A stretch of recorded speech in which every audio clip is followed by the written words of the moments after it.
वो रिश्ते में आने से इसलिए डरते हैं कि यार अगर हम आ जाए साथ में और 1 या 1.5 साल बाद वो टूटा तो बहुत दर्द होगा, इसलिए वो रिश्ते में आना ही नहीं चाहते। इस डर को कैसे ख़त्म करें और एक्चुअली में जो ब्रेकअप्स हो रहे हैं, जो सेपरेशन हो रहा है, उसको कैसे कम करें? सिर्फ 2 लाइन में कहूँगी कि आप किसी भी रिश्ते में आए, लेकिन ये याद रखें कि अगर कोई इंसान आपके ऊपर आंख बंद करके भरोसा कर रहा है तो उसको कभी ये एहसास मत दिलाना कि वो अंधा है। क्या बात है। उस रिश्ते की, उस भरोसे की इज्जत करना, आप उस पर भरोसा करना, वो आप पे करेगा। एक दूसरे को समझना, संभालना, निभाना। रिश्ते चल जाते हैं, कांटे आएंगे, रास्ते में तकलीफें आएंगी, लेकिन आपको ये देखना है कि आप उन तकलीफों पे अकेला चलना पसंद करोगे, लड़ाई करके चलना पसंद करोगे, या प्यार से एक दूसरे का हाथ पकड़ के चलना पसंद करोगे जी। ये टोटली आपका डिसीजन होगा। Relationship and life is a journey, उसको आप कैसे तय करते हो ये आपके ऊपर है। परेशानियां तो आएंगी, मतलब अगर हम ये सोच के चल रहे हैं कि जब प्रॉब्लम्स आनी शुरू होंगी तब हम अलग होंगे, तो शायद वो तो 6 महीने में ही आ जाए। एग्जैक्टली। आपको वक्त का थोड़ी भरोसा है, आपको ये भी नहीं पता कि आप अगले दिन जिंदा रहने वाले नहीं रहने वाले, और आप उम्मीदें करते हैं कि ये भी है कहीं ना कहीं कि रिलेशनशिप हमेशा खुशी भी नहीं देगा, राइट? कई बार शायद आंसू भी दे, शायद कई बार परेशानी भी दे, थोड़ी बहुत टेंशन भी दे, स्ट्रेस भी दे। और लोग शायद तब सबसे ज़्यादा जल्दी हाथ छोड़ के जाते हैं जब वो उनको लगता है कि यार नहीं, अब ये रिलेशनशिप स्ट्रेस देने लगा है और मुझे स्ट्रेस नहीं चाहिए अपनी ज़िंदगी में, इसलिए I am leaving. I guess ये एक सबसे बड़ा आज के वक्त का रीज़न है कि लोगों को लगता है जब तक ये पर्सन मेरे लिए अच्छा है, सब कुछ अच्छा है, मैं अपनी लाइफ में खुश हो रहा हूँ इस पर्सन की वजह से, तब तक सब ठीक है। लेकिन जब थोड़ा भी स्ट्रेस आने लगा है, थोड़ी भी प्रॉब्लम आने लगी, तब हम अलग हो रहे हैं। ये सबसे बड़ा रीज़न है, राइट? इंसान ऐसे ही होता है ना, हम तकलीफें देख के भागना पसंद करते हैं, तकलीफों को सुलझाना पसंद नहीं करते हैं। हम एस्केप ढूंढते हैं, कैसे निकला जाए, रिश्ते से कैसे निकला जाए, सिचुएशन से कैसे निकला जाए, बचा कैसे जाए। हम प्रॉब्लम्स का सॉल्यूशंस नहीं ढूंढते हैं। I really want to know from you, क्योंकि जैसे अभी हमने बात कही कि रिश्तों में ना परेशानियां आती हैं, कुछ बहुत टफ मोमेंट्स आते हैं जिन पे हाथ नहीं छोड़ना होता है। एंड मैंने देखा था कि कहीं ना कहीं आपकी ही एक स्टोरी थी जो मुझे पता चली थी कि आपकी शादी के बहुत कम वक्त के बाद आपके घर में कुछ ऐसा हुआ था जो कि एक बहुत टफ मोमेंट था, जहाँ पे कई बार ऐसा हो सकता है कि एक पार्टनर ही अपने पार्टनर का साथ छोड़ दे उस वक्त। I want you to talk about that.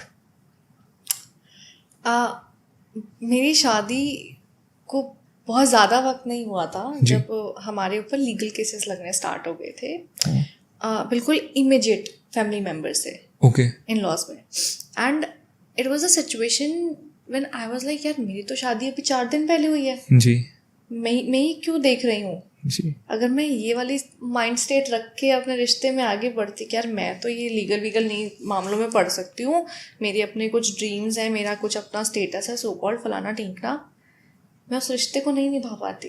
और शायद एक अगर वो प्यार उतना सच्चा ना होता तो वहीं आप पीछे हट चुके होते, मैं वहीं पीछे हट चुकी होती।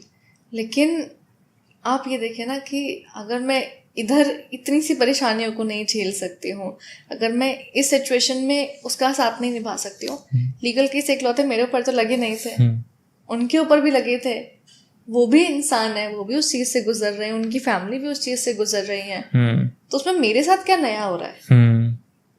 तो अगर वो सब लोग मजबूत होके एक परिवार की तरह उसमें साथ खड़े हैं, तो as a member, as a family member, मेरा ये फर्ज बनता है कि मैं अपने परिवार का साथ दूं। रिश्तों से भागना बहुत आसान है, रिश्तों को निभाना उससे ज्यादा मुश्किल है। बिल्कुल। अगर हम ही पीछे हट जाएंगे ना कि हम साथ नहीं निभा सकते, तो फिर आप गैरों से उम्मीद करोगे, अपनों से ही उम्मीद रखेंगे हम उसकी, उम्मीद रखेंगे ना। जब अपने ही आपका साथ नहीं देंगे तो फिर आपके साथ खड़ा कौन होगा? और वही वाली चीज़ है ना कि ये तो चलो मेरा हो गया कि ये फैमिली के साथ हुआ, तो फैमिली पूरा आपके साथ खड़ी है, वो 1 महीने वाला इंसिडेंट था। शादी के जस्ट 5 महीने बाद में हम एक इवेंट के बाद में अपने घर आए रात के 1:30 बजे के करीब में, एंड घर में आग लग गई है। एंड उस सिचुएशन में सिर्फ मैं और आदि हैं। अच्छा।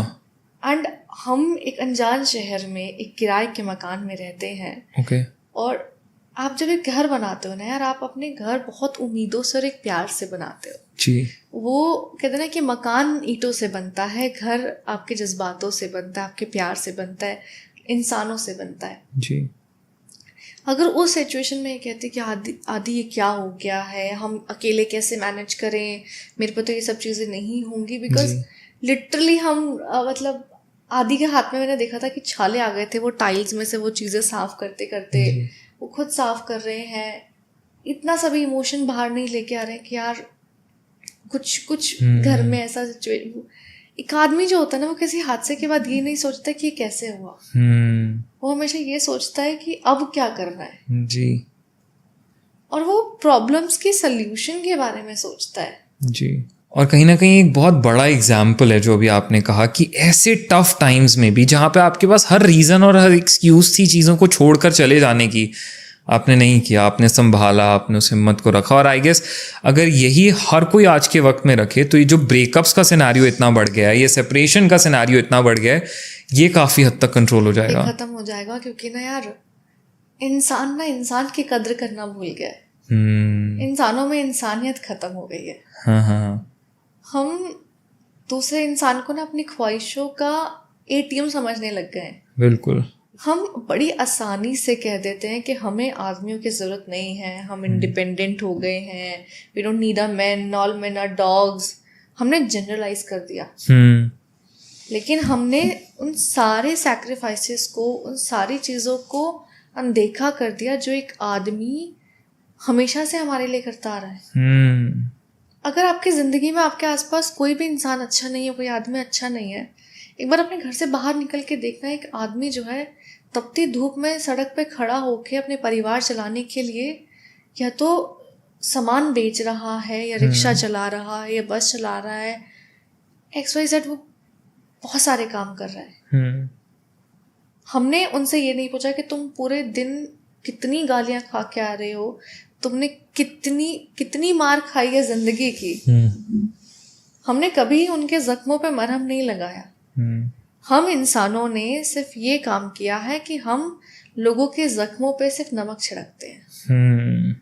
हम उनको ब्लेम करते हैं, उनको सिर्फ ये बोलते हैं कि भाई तुमने ये नहीं किया, और जो उसने कर दिया उसके लिए कभी उसको थैंक यू भी नहीं बोलेंगे। तो बस वही बात है कि रिश्तों को अच्छे से निभाने के लिए, अच्छे से चलाने के लिए दोनों तरफ से पूरे एफर्ट्स की ज़रूरत है। और अगर दोनों तरफ से सच्चे दिल से वो एफर्ट्स लगाएं तो वो जो हार्ट ब्रेक का वो आता है ना, वो नहीं आएगा। वो नहीं आएगा। So thank you so much lovely for coming to our show. हमारा सेकंड एपिसोड इतना ब्यूटीफुली गया। हमने शायद एक जो सबसे पेनफुल वक्त होता है ना एक इंसान की ज़िंदगी का, जो हार्ट ब्रेक का होता है, उसके बारे में, उस सेपरेशन के बारे में इतनी सारी बात करी। आई होप हमारी ऑडियंस ने बहुत कुछ सीखा होगा और जाना होगा इस सब से। Thank you so much, it was great having you here. Thanks again. Thank you so much for having me. Thank you so much guys for listening.